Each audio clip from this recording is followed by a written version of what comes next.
Hello friends, मैं पूजा, मेरे YouTube channel में आप सभी का स्वागत है। तो फ्रेंड्स, इसके पहले हमने आपको ईवीएस एनसीईआरटी का जो चैप्टर करा दिया है और उसको हमने प्लेलिस्ट में आपको बना दिया है। तो आप लोग कैसे हैं? आई थिंक आप लोग बढ़िया होंगे, मस्त होंगे। और सभी को राधे राधे। और आज हम आपको, कल हमने आपको एक वीडियो बनाया था जिसमें 5 मिनट या कुछ सेकंड की वीडियो थी और उसमें से कुछ मैंने वीडियो तो पूरा मैंने मतलब शूट किया था, लेकिन बीच से शायद कहीं कैमरे का वो था, कैमरा भी धोखा दे रहा है इस टाइम। और तो चलिए देखते हैं और आगे का हम आज पढ़ेंगे जो चैप्टर बचा हुआ है। ये तो मैंने देखिए कल का ही आप लोग को पढ़ाया था और ये ऐसे ही छूटा हुआ है क्योंकि ये कैमरे में नहीं शूट नहीं हो पाया, तो मैं आज आपको ये बता दूंगी और आपको 3 या 4 वीडियो मैं और लूँगी और सारे प्लेलिस्ट में जाके आप देखिएगा। इसके बाद मैं आपको पेडागोजी स्टार्ट कर दूंगी। तो चलिए देखते हैं आज हम सबसे पहले हम देख लेते हैं श्रीनगर के घर। फिर उसके बाद हम चौंगथांग, मतलब आपको लद्दाख पढ़ा रहे थे, तो लद्दाख का जो भी वीडियो है, आप जो नए बच्चे आए हैं वो नहीं देखे तो इसके पहले हमने लद्दाख का पढ़ा चुका है थोड़ा सा, तो वापस जाके देख लेंगे। तो चलिए हम देखते हैं कि यहाँ पे क्या है। आपका श्रीनगर के घर, श्रीनगर में देखिए घर ऐसे होते हैं, हमारी तरह जनरली नॉर्मली घर ऐसे नहीं होते हैं। तो श्रीनगर में जो घर होते हैं वो कैसे बनाए जाते हैं, वो बोट टाइप के होते हैं। बोट मतलब कि जैसे हम अपने गांव की भाषा में बोले तो नैया, या तो जो शहर के लोग हैं या जो सीबीएसई बोर्ड वाले हैं उनकी भाषा में बोले तो नाव। तो सीबीएसई वाले तो नाव या बोट तो दोनों समझ जाएंगे, लेकिन हम लोग थोड़ा देसी है ना तो नैया समझ में आता है। तो चलिए देखते हैं यहाँ पे क्या है हमारा श्रीनगर के घर। श्रीनगर के घर कैसे होते हैं, तो ये हाउस बोट, एक घर कैसा होता है, इसमें हाउस बोट होता है।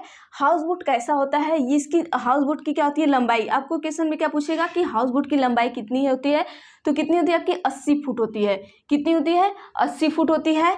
और इससे पूछ सकता है जो हाउस बोट आपका है उसके बीच की जो चौड़ाई है, उसके बीच की क्या है जो चौड़ाई है वो कितनी होती है, तो वो आपको 8 से 9 फीट होती है। मतलब जैसे ये हाउस बोट हो गया आपका। अब ये मान लीजिए बोट है, ये तो हमको बनाने नहीं आ रहा, बन तो गया, बन गया। और ये ऐसे मान लीजिए ये बोट है, ये तो कटोरी बन गया यार। ठीक है, चलिए जो आप बोट खुद ही समझ लीजिए इसको, ठीक है।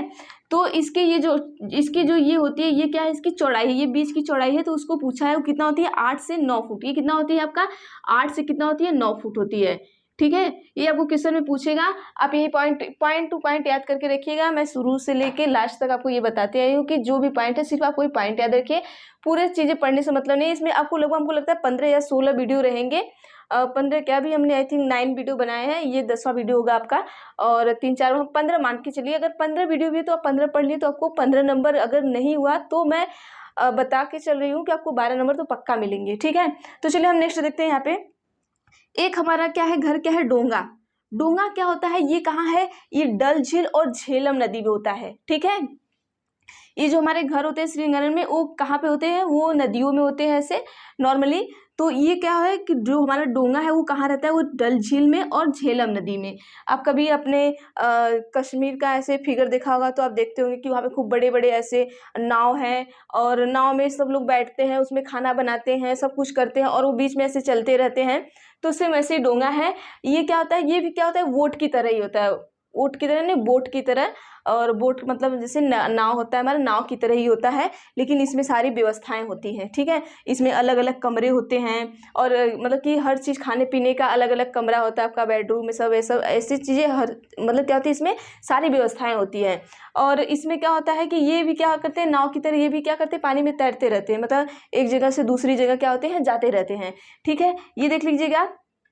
और इसमें आपका एक है कि जैसे कि जो हमारा जम्मू कश्मीर है, वहाँ कश्मीर जो हमारा है वहाँ पे लोग डेली अपने यहाँ खाना नहीं बनाते हैं। और वहाँ पर क्या होता है ना कि ज़्यादातर लोग बेकरी, हर गली में क्या होती है, बेकरी रहती है। तो हर गली में जब बेकरी रहती है तो वो लोग क्या करते हैं कि वहाँ जाते हैं बेकरी में और वहाँ से खाना लाते हैं शाम के टाइम और खाते हैं। मतलब उनका डेली डोज का ऐसा नहीं कि हमारी तरह मतलब है कि नहीं हम रोज़ खाना बनाएं या कुछ करें, ऐसे कुछ करें मतलब क्या है, खाना बनाए मतलब खाना बनाए और क्या, तो खाना बनाए तो वो लोग खाना नहीं नहीं बनाते हैं, वो लोग बेकरी होती है, बेकरी से खाना खरीद के लाते हैं और खाते हैं। तो ये पॉइंट भी आप नोट कर लीजिएगा, शायद अब ये पूछ भी सकता है कि मतलब जम्मू कश्मीर कहाँ, ऐसे क्वेश्चन पूछ सकता है कि कहाँ के लोग खाना नहीं बनाते हैं और बेकरी से खाना खरीद के खाते हैं, तो कहाँ के लोग खाते हैं, आपको जम्मू कश्मीर से। और ये ऐसे क्वेश्चन नहीं पूछेगा तो आपको मिलान टाइप का क्वेश्चन दे देगा, तो आपको वहाँ पे मिलाना होगा कि जम्मू कश्मीर के लोग क्या करते हैं, बेकरी से खाना मंगा के खाते हैं। अब इसका स्क्रीनशॉट लीजिए, फिर इसके बाद हम चोंगथांग पढ़ाएंगे आपको, और चोंगथांग के बाद उसमें एक चांगपा प्रजाति आती है, उनके बारे में हम पढ़ाएंगे। स्क्रीनशॉट लीजिए, फिर हम इसको क्लीन करते हैं।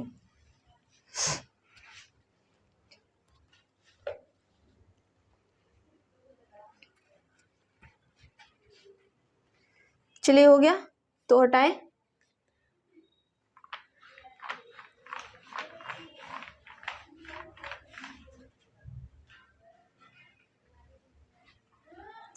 अब यहाँ देखिएगा, जो हमारा चोंगथांग है, ये मैंने पहले आपको जो लद्दाख पढ़ाया है ना, तो वो लद्दाख में ही है।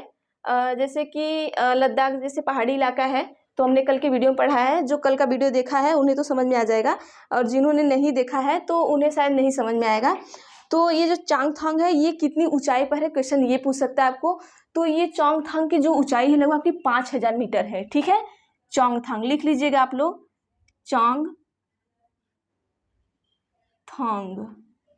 ठीक है, कितने अच्छे नाम है इसके, चोंगथांग। इसकी जो ऊंचाई है आपकी 5000, कितनी है, 5000 मीटर। इसी में क्या होता है कि एक प्रजाति है चांगपा, प्रजाति क्या है, चांगपा। यहाँ पूछ सकता है कि चांगपा क्या है, चांगपा। ठीक है, चांगपा क्या है, तो ये क्या है, एक तरह की क्या है, प्रजाति है। ठीक है, कुछ लोग का कमेंट आता है मैम क्लियर दिखता नहीं है, दिखता नहीं मतलब आप क्लियर लिखती नहीं है, तो आई थिंक अभी मैं बड़ा बड़ा लिख रही हूँ तो आपको समझ में आए। और यहाँ पे देखिए चांगपा, ये जो चांगपा के लोग होते हैं ना, ये इस प्रजाति में कितने लोग होते हैं, लगभग आपके 5000 लोग होते हैं। प्रजाति में कितने लोग होते हैं, मैं ऐसे बोल रही हूँ, आप लिखते जाइएगा, और बस ऐसे लेक्चर सुनते मत जाइएगा, या लेक्चर सुनते जाइए तो याद करते जाइए। ठीक है, तो इसमें कितने लोग होते हैं, लगभग 5000। इस प्रजाति में लगभग कितने लोग होते हैं, 5000। मतलब इनकी जो जनसंख्या होती है वो लगभग कितनी होती है, 5000 की होती है। ठीक है, अब ये जो चांगपा के लोग हैं, ये किस पशु का पालन करते हैं, यहाँ पॉइंट ये आता है। तो ये लोग क्या करते हैं, बकरी और भेड़ का पालन करते हैं। ठीक है, इनका जो पशु है, ठीक है, पशु जो पालन है, कौन है इनका, बकरी और भेड़, भेड़ नहीं भेड़, कुछ ज़्यादा ही हो जा रहा है, बकरी और भेड़। ठीक है, अब यहाँ देख लीजिएगा, बकरी और भेड़। अब ये बकरी और भेड़ को पालते क्यों हैं, क्योंकि ये बकरी और भेड़ से क्या प्राप्त करते हैं, यहाँ पे ऐसे लिख लीजिएगा, प्राप्त करते हैं, प्राप्त क्या करते हैं, ऊन हो गया। ठीक है, बकरी भेड़ से क्या प्राप्त करते हैं, ऊन हो गया, मांस हो गया, दूध हो गया।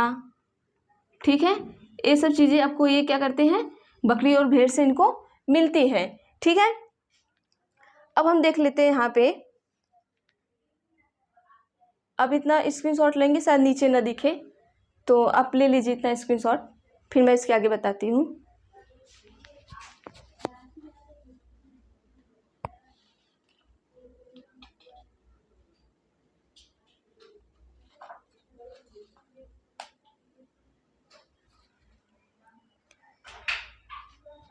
हो गया, यहाँ पे आप एक ये भी लिख लीजिएगा, यहाँ पे खाल मतलब इनके खाल का भी प्रयोग करते हैं। ठीक है, खाल भी लिख लीजिएगा। चलिए तो क्लीन कर देते हैं हम। अब यहाँ पे बात आती है, जो चांगपा हमारी प्रजाति है, तो ये चांगपा प्रजाति के कुछ हम आपको नोट्स लिखा दे रहे हैं, तो उसमें आप लिखिएगा कि जैसे ये जो चांगपा लोग हैं ना, ये क्या करते हैं कि जैसे भेड़ बकरियों को पालते हैं, तो ये इनके पास जितनी ज़्यादा भेड़ बकरियाँ होंगी वो इतने ज़्यादा पूंजीपति माने जाते हैं। क्या माने जाते हैं, पूंजीपति माने जाते हैं। अब भाई साहब, इनके पास अगर किसी के पास 1000 बकरियाँ हैं, बकरियाँ मैं बोल रही हूँ क्या, बकरी मतलब उसको देहात में बकरियाँ बोलते हैं ना, तो मैं ऐसे, मेरे यहाँ एक लोग हैं, मेरे यहाँ नहीं, मैं एक बार गाँव में गई थी, तो वो एक थी गांव की ऐसे, तो वो आए हमारे पास, तो कह रही हैं कि हमारी बोकड़ी तो वही ना, कुछ अपना अलग अलग सा बोलते हैं, मतलब कोई बकरी बोलता है, कोई बकड़ी बोलता है, कोई बोकड़ी बोलता है। तो आप समझ जाइएगा कि अब क्या क्या बोकड़ी बोला जाता है या बकरी बोला जाता है या बकरियाँ बोला जाता है, कुछ भी, तो आप समझ जाइएगा। अब चलिए देखते हैं यहाँ पे पॉइंट पे आते हैं हम।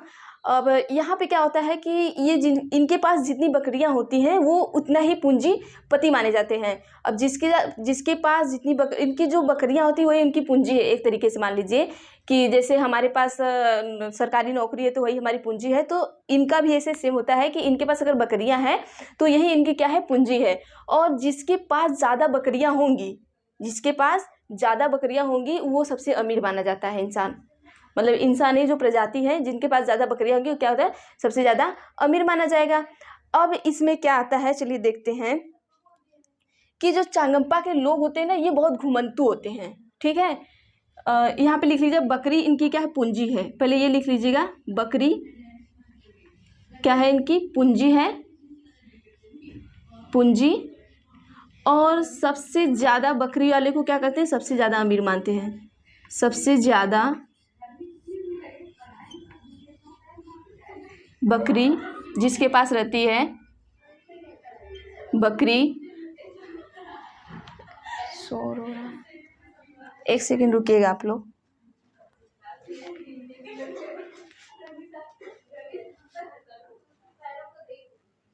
चलिए देखते हैं, जिसके पास सबसे ज़्यादा बकरी होती है वो क्या होता है, सबसे ज़्यादा, मतलब जिस परिवार के पास, मतलब इनका अपना एक परिवार होता है, तो जिस परिवार के पास ज़्यादा बकरी होती है, सबसे ज़्यादा बकरी होती है, वो क्या होता है, सबसे ज़्यादा अमीर होता है। सबसे ज़्यादा अमीर होता है। ठीक है, अब यहाँ आता है कि ये कैसे होते हैं, ये बहुत घुमंतु टाइप के होते हैं। ये जो चांगपा, ये हम चांगपा के बारे में बता रहे हैं आप लोग को। ठीक है, ये चांगपा जो प्रजाति है उसके बारे में। और ये जो मतलब कि जो चोंगथांग है उसके बारे में आप सुन लीजिएगा कि जैसे ये चोंगथांग कहाँ है, पाक लद्दाख के साइड में है। तो वहाँ पे जैसे ये पथरीली, ये सब चीज़ें, मतलब कि पथरीली जगह पे है, ये सब है। तो हम आपको चांगथांग के बारे में बता रहे हैं अभी ये चांगपा। अब कंफ्यूज मत होइएगा कि चांगपा प्रजाति है और चांगथांग क्या है, जगह का नाम है। ठीक, अब ये हो गया। ये क्या होते हैं, जो चांगपा हमारे प्रजाति वाले होते हैं ये बहुत घुमंतु होते हैं, घुमंतु होते हैं। ठीक है, ये कैसे होते हैं, घुमंतु होते हैं। ये लगभग सोचिए, ये सिर्फ 2.5 घंटे में, कितने घंटे में, 2.5 घंटे में क्या करते हैं, अपने सामान को उठा के एक जगह से दूसरे जगह पर लेके चले जाते हैं। और किसके द्वारा लेके जाते हैं, घोड़ों और याक के द्वारा, घोड़े और याक के द्वारा। ठीक है, ये सब पॉइंट याद रखिएगा, घोड़े और याक। ठीक है, अब सोच लीजिए कि ये कितना जल्दी लेके चले जाते हैं। 2.5 घंटे में तो हम अपने स्कूटी, आप अपनी स्कूटी और बाइक से नहीं लेके जा सकते। ये 2.5 घंटे में घोड़े और याक से क्या करते हैं, अपने सामान को ढो डालते हैं। अब ये देखिए, अब जब यहाँ पे ये ऑप्शन आ गया कि ये मतलब कि जब घुमंतु है तो इतना तो कन्फर्म है कि इनके पास घर नहीं होगा। ठीक है, इतना कन्फर्म है कि इनके पास घर नहीं होगा, स्क्रीनशॉट ले लीजिएगा। अब जब इनके पास घर नहीं है तो ये क्या करते हैं, टेंट बना के रहते हैं। ठीक है, तो यहाँ पे मैं इसको क्लीन कर देती हूँ। तो इनके पास जब घर नहीं होते हैं तो ये क्या करते हैं कि टेंट बना के रहते हैं। तो इनके टेंट को क्या कहते हैं, रेबो। टेंट का नाम क्या होता है, इनके टेंट का नाम, इनका टेंट कैसा होता है, तिकोना होता है। टेंट का नाम क्या है, रेबो। ठीक है, रेबो, टेंट का नाम आपका क्या है, इनके रेबो है। और ये होता कैसा है, तिकोना होता है। ठीक है, कैसा होता है, तिकोना। कैसा होता है आपका, तिकोना होता है। ठीक है, लिख लीजिएगा। अब इनमें देखिए क्या बचा है आपका, इतना हो गया। अब इसको भी स्क्रीनशॉट ले लीजिए, फिर बताते हैं।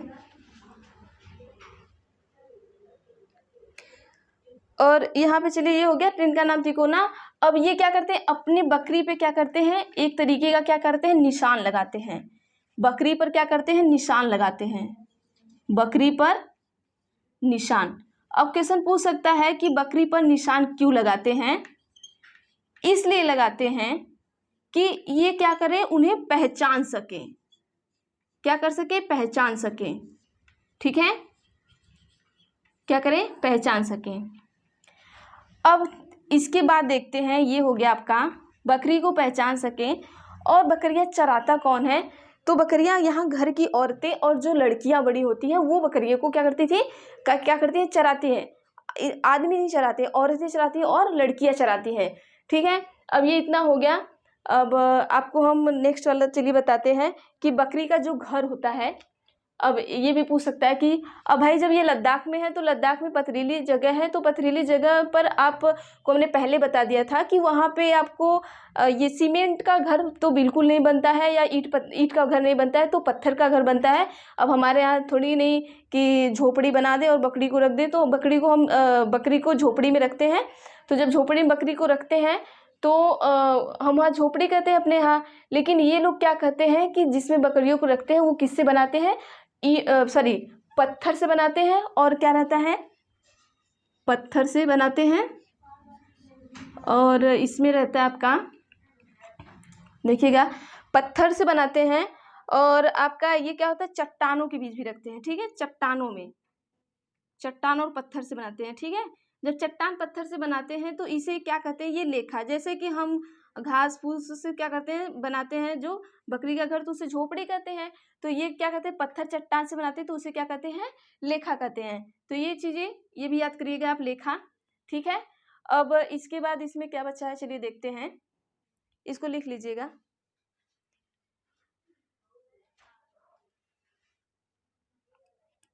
अब चलिए पढ़ते हैं हम पश्मीना शॉल की। पश्मीना शॉल आप कभी ओढ़े हैं, चलिए देखते हैं। Pashmina shawl, pashmina shawl. ठीक है, अब ये जो हमारा पश्मीना शॉल है ना, अब देखिए, जिसको अपनी पर्सनालिटी को बहुत अच्छी खासी दिखानी है तो वो पश्मीना शॉल ओढ़ेगा।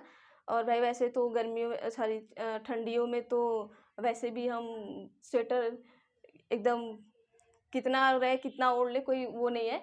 तो सबसे पहले हम देख लेते हैं जो हमारा लद्दाख का तापमान होता है। लद्दाख का नहीं, शायद चोंगथांग का होता है। एक मिनट, हाँ चोंगथांग का ही रहेगा। ठीक है, चोंगथांग का जो हमारा तापमान होता है, पहले उसको लिख लेते हैं। चोंगथांग का तापमान, जो चोंगथांग का तापमान होता है ना, तो वो आपका लगभग -40 डिग्री तक होता है। ठीक है, -40 डिग्री तक होता है। ये आप लिख लीजिएगा, ये इम्पॉर्टेंट है। ठीक है, अब चलिए पश्मीना शॉल के बारे में पढ़ते हैं। पश्मीना शॉल जो होती है वो क्या होती है, मोटी नहीं होती है। पश्मीना शॉल क्या होती है, मोटी नहीं होती है। आप लिख लीजिएगा, मोटी नहीं होती है, मोटी नहीं होती। ठीक है, और देखिए ये क्या करती है, मोटी नहीं होती। अगर आप एक पश्मीना शॉल ओढ़े हो तो अगर कोई इंसान है वो 6 स्वेटर ओढ़ा है, मतलब स्वेटर ओढ़ नहीं सकता है, पहन सकता है। भावनाओं पे मत जाइएगा, जो एक है कहावत ना, भावनाओं पे मत जाइए, किस पे जाइए, तो आप समझ लीजिएगा। इस पे क्या है, 6 स्वेटरों के गर्मी के बराबर होती है। 6 स्वेटरों के गर्मी के बराबर, गर्मी के बराबर एक इंसान 6 स्वेटर पहना है और आप एक पश्मीना शॉल ओढ़े हो, तो आपको उतना गर्मी लगेगा जितना 6 स्वेटर पहनने के बाद गर्मी लगती है। और सबसे बड़ी खासियत इसकी ये है कि एक पश्मीना शॉल बनाने में अगर एक व्यक्ति बना रहा है तो उसे टोटल 250 घंटे लगेंगे। कितने लगेंगे, 250 घंटे। ठीक है, अगर हमें तो बनाना हो तो हमको 250 दिन लगा देंगे, और आपको बनाना हो तो अब तो लोग तो 300 दिन बना दोगे। ठीक है, और आप वीडियो पे कमेंट क्या करिए, और मैं लास्ट में आपको क्वेश्चन पूछूंगी और आप हमें कमेंट करके हमें क्वेश्चन का जवाब देंगे। ठीक है, इसका आप स्क्रीनशॉट ले लीजिए।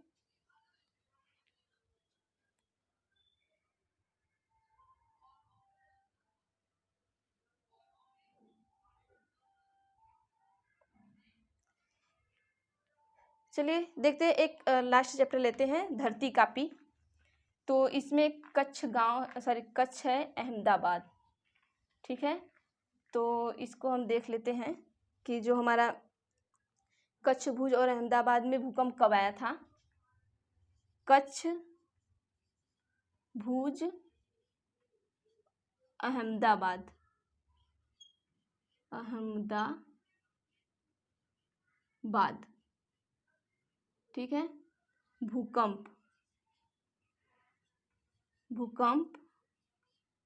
और इसमें देख सकते हैं कच्छ कहाँ है, कच्छ कहाँ पर है, तो कच्छ कहाँ पर है आपका, ये कहाँ पर है आपका, गुजरात में है।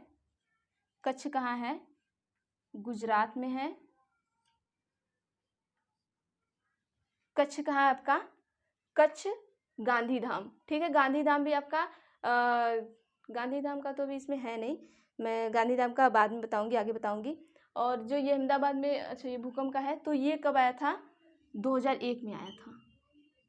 कब आया था, 2001 में आया था, और 26 जनवरी के दिन आया था। आप लिखिएगा यहाँ पे 26 जनवरी, 26 जनवरी, ठीक है। 26 जनवरी 2001 में आपका क्या आया था, भूकंप आया था। कहाँ पे आया था, कच्छ भुज के अहमदाबाद में, ठीक है। स्क्रीनशॉट ले लीजिएगा। अब ये चैप्टर हमारा कंप्लीट हो गया आपका। अब इसके बाद हम नेक्स्ट चैप्टर 15 वाला है, तो वो आपको नेक्स्ट वीडियो में चलाएंगे। और आप एक क्वेश्चन लिख लीजिएगा कि जो आपकी अनीता अरोरा, नहीं संगीता अरोरा करके मैंने एक चैप्टर पढ़ाया था, तो वो क्या थी, आपको हमने ये संगीता अरोरा का छोड़ दीजिए, क्वेश्चन आप एक लिखिएगा कि, एक मिनट, क्वेश्चन आप एक क्वेश्चन लिखिएगा और वो हमें आप आंसर दीजिएगा कि जो ये अल-बुरूनी थे, अल-बुरूनी कहाँ से, कहाँ के निवासी थे, और अल-बुरूनी भारत कब आए थे। मतलब ये क्वेश्चन हमने आपको एक क्वेश्चन पढ़ा दिया है, अल-बुरूनी कहाँ से, कहाँ के निवासी थे, ये बताइएगा आप। और ये बताइएगा कि सुनीता विलियम्स का गांव कहाँ था, या तो सुनीता विलियम को छोड़िए, आप मुझे बताइएगा बछेंद्री पाल का गांव कहाँ था, ठीक है। आप क्वेश्चन लिखिएगा कि बछेंद्री पाल का गांव कहाँ था, और ये हमें आप लास्ट में इसका जवाब देंगे। बछेंद्री पाल, बछेंद्री पाल, जो बछेंद्री पाल थी, इनका गांव कहाँ था।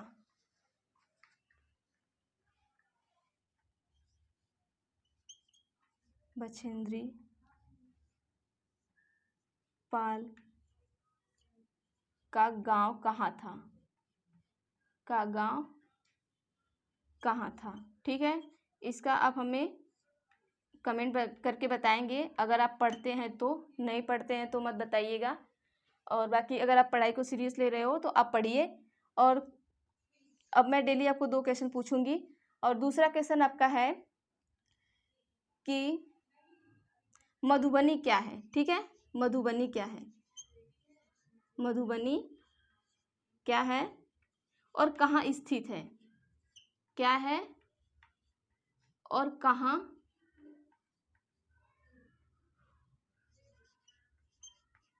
स्थित है, ठीक है।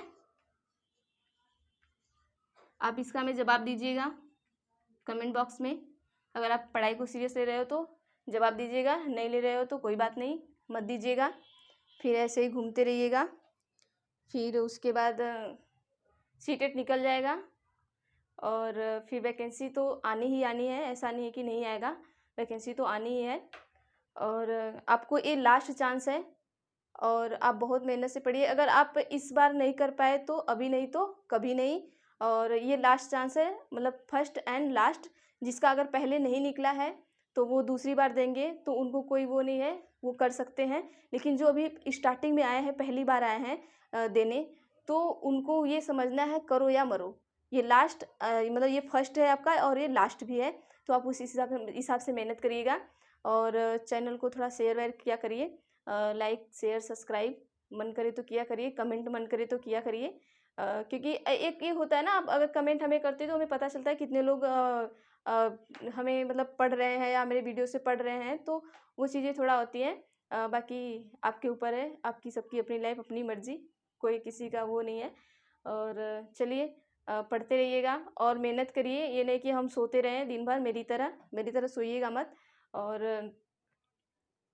उठा करिए, सुबह पढ़ाई किया करिए। और ऐसा नहीं है कि एक ही चैनल पे या मेरे ही चैनल पे डिपेंड हो गए, आप मेरे ही चैनल से पढ़ो। आपको जहाँ से पसंद आता है वहाँ से पढ़ो, मल्टीपल चैनल यूज़ करो, लेकिन पढ़ो, ठीक है। बुक से समझ में आता है, बुक से पढ़िए आप, लेकिन आप पढ़िए।